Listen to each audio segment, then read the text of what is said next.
الحمد لله رب العالمين الرحمن الرحيم مالك يوم الدين إياك نعبد وإياك نستعين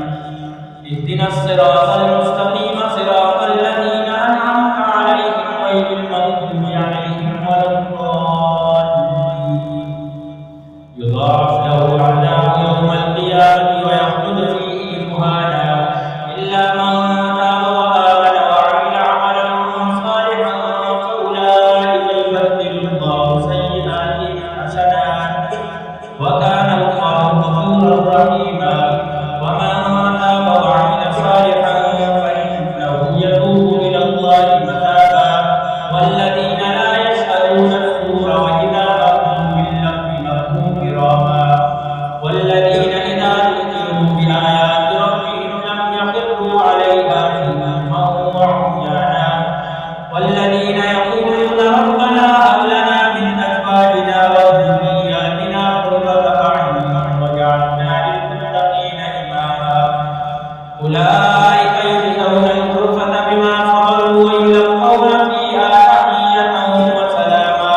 خالدين فيها حسنت مستقرا ومقاما قل ما يعمل بكم ربي لولا دعاؤكم فقد كذبتم فسوف يكون لزاما قاسين تلك آيات الكتاب المبين لعلك باخع نفسك ألا يكونوا مؤمنين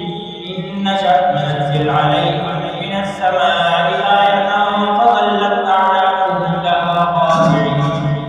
فما يأتيهم من ذكر من الرحمن محدث إلا كانوا عنه معرضين فقد كذبوا فسيأتيهم أنباء ما كانوا به يستهزئون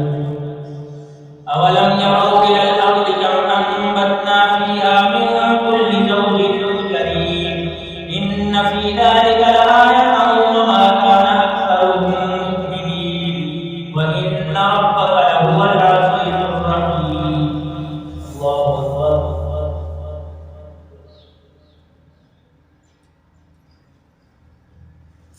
سمع الله لمن حمده الله أكبر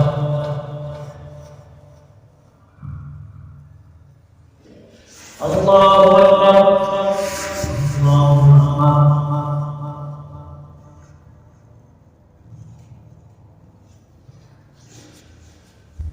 الله أكبر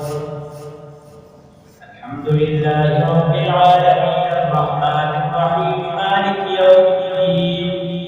إياك نعبد وإياك نستعين اهدنا الصراط المستقيم صراط الذين أنعمت عليهم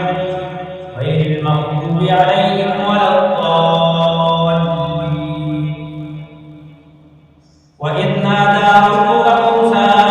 اذكر قوم الظالمين قوم فرعون ألا يتقون قال رب إني أخاف أن يكذبون ويضيق صدري ولا ينطلق لساني فأرسل إلى هارون ولهم علي ذنب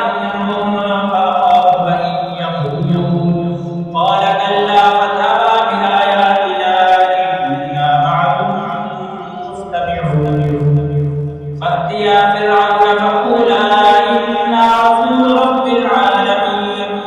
أن أرسل معنا بني إسرائيل قال ألم نربك فينا وليدا ولبثت فينا من عمرك سنين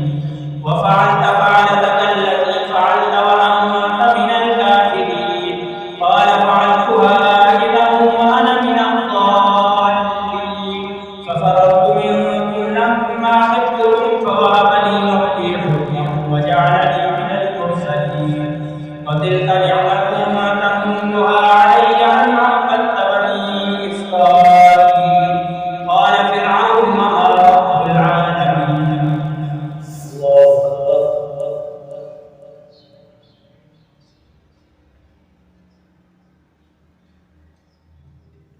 سمع الله لمن حمده الله أكبر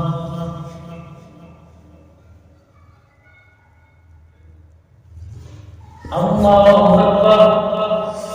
الله أكبر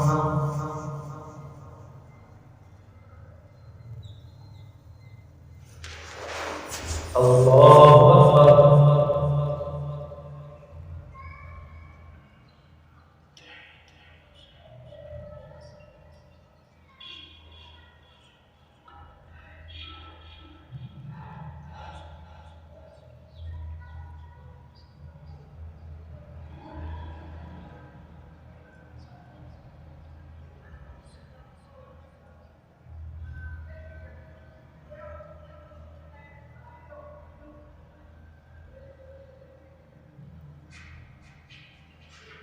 السلام عليكم ورحمة